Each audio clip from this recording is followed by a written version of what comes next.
Kaguya-sama Love is War is peak romance comedy, which is well written with banger soundtrack, animation, and hilarious cast of characters who are all lovable. And I always knew that it was going to be this amazing, is what I would say if I were a liar. Actually, I didn't watch Kaguya-sama for a long time. Hell, it has barely been a month since I started watching it, and one of the main reasons for that is the comedy genre in anime. 75 to 80% of humor in comedy genre usually never even gets a chuckle or the heavy exhales through the nose, like this.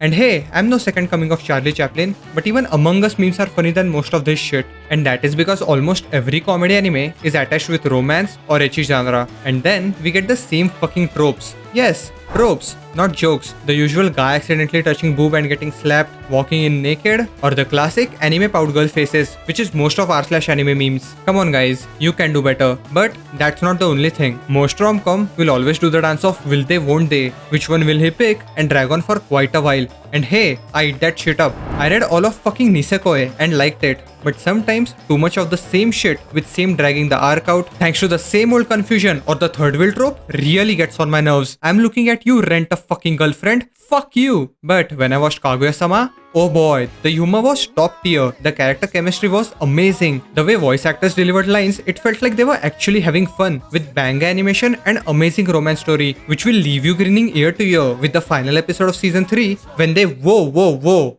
Let's back up a bit. I'm getting far ahead of myself here. In most rom-com, we usually meet our two love interests at the start of high school. They eventually fall in love and by the end, they get together with harmless love triangle drama. But Kaguya-sama said, fuck that shit. Here, they already like each other. But rather than confessing yourself, which is the beta way, both chose the alpha way of tricking each other into confessing. Hence, Love is War, where by the end of each episode or act, the narrator announces who the winner of that battle is. And one day, I also dream and hope to reach the same level of cool as the narrator. 嘘であるこの男自分のことしか考えていない But I feel the main reason why Kaguya-sama works is because it has this unique episodic style but with an overarching plot which is far more rewarding to watch chronologically. But also every now and then, if you had a shitty day or just wanted a laugh out of your grey life, you can just put on any episode and you will forget your depression. Wait, what even is depression? Kaguya-sama is infinitely rewatchable. Whether you're watching the first time or 100th time, you will still laugh your ass off. Actually, I would even argue rewatching is more rewarding and funnier if you only have watched it once. And what really hammers these funny moments in is the voice acting. Okay, the voice acting in Kaguya-sama was god tier. It felt like everyone was having so much fun, especially the narrator. He was goated. Hell, even the cutesy type voice, which I usually do not vibe with in other anime or in general. But when it came to Chika, it actually meshed with others so well and was hilarious during the scenes. The relatable factor of everyone finding Chika annoying was so on point thanks to voice acting. Okay, now I'm going to stop pretending I know much about voice acting other than watching Dog VS videos. But what I am not going to stop talking is about how fucking funny almost every single episode is. Every episode of Kaguya-sama, I was laughing, and not just the heavy nose breath or chuckle, but full on eyes closed, hand on my chest, covering my forehead funny. Because so many situations were relatable, and even some episodes where I was not laughing like Blackbeard from One Piece, I either had wide grin on my face or was chuckling away. It can be sad at times, especially when we get the backstories. Many people, aka me, did not know how amazing the writing of Kaguya-sama was. You empathize with every character, because as I said, the situations they have went through relate with you. Not only the comedic or cringe, but the hard-hitting moments too. Obviously, not fucking one-to-one carbon copy relatable, but the type of situations or the environment you must have experienced. And Kaguya-sama had already peaked when they made empathizing characters to give you a reason why they act the way they act. But it slam dunked on everyone when these broken, awkward or idiot characters grow and learn from what they have went through and overcome their fears with the help of other characters, which is, really nice. Who the fuck am I kidding? I was grinning ear to ear with the payoff of Miko and Ishigami's arc. But I am so proud of them, especially Ishigami. I think Miko still has big developments in next season, but Ishigami flipped the switch of best boy in terms of development. The race during season 2 almost made me tear up, not only with Ishigami's story and the voice acting, but the animation, usage of light, and the music.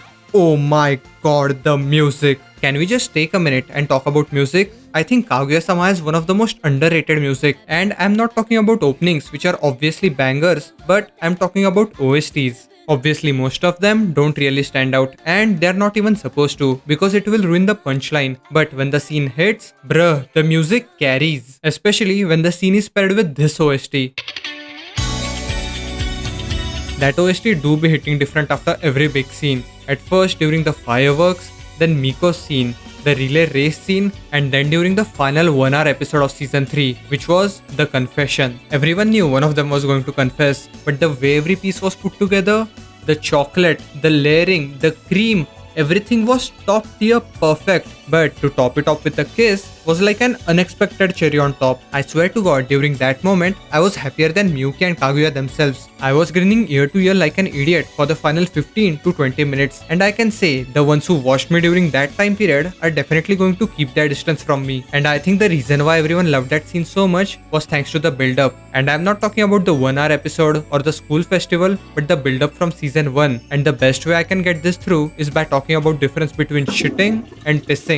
Okay, tell me, what comes to your mind first? The last time you took a piss or the last time you took a shit? 97% of you might say shitting. Hell, some of you might be watching this video while doing that very thing. And that is because an average human pisses 4 to 6 times a day, which is significantly higher and takes much less time than taking a shit, which most people only take once or max twice. If you are taking more than that, I think you might want to visit a doctor. The reason why shit is much more memorable is because of the build-up. You eat your dinner at night and then it takes 6 to 8 hours to be digested, and when the time comes, you take your phone and earphones into the toilet and make sure everything is working and is in place. Then you proceed to take that shit, which results in the climax of your day. Sometimes before you take that shit, you might be grumpy, your day might be going shit, but after you do that deed, it's like you are a new person, because the build-up of last 12 to 15 hours results in one massive moment which changes everything. That is the same thing with first 2 seasons.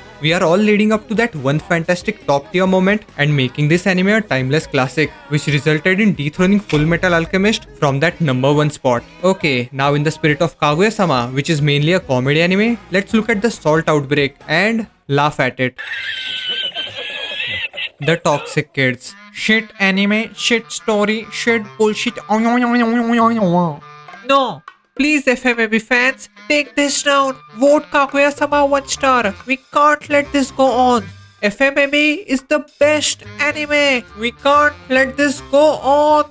The geniuses. The favorite votes are 1/6 FMA votes. The amount of people that vote, the less amount of value. The same goes by population size. Scandinavia is the best country in the world, yet we're the lowest population, which means success is scalable.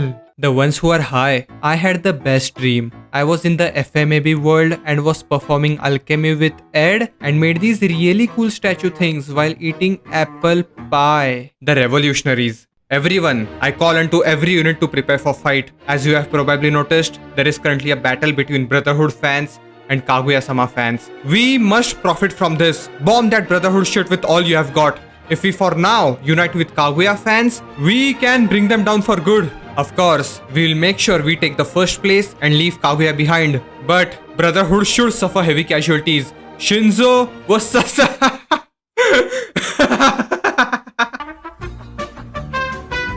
Okay, so what do I think? Is Kaguya-sama the greatest anime of all time?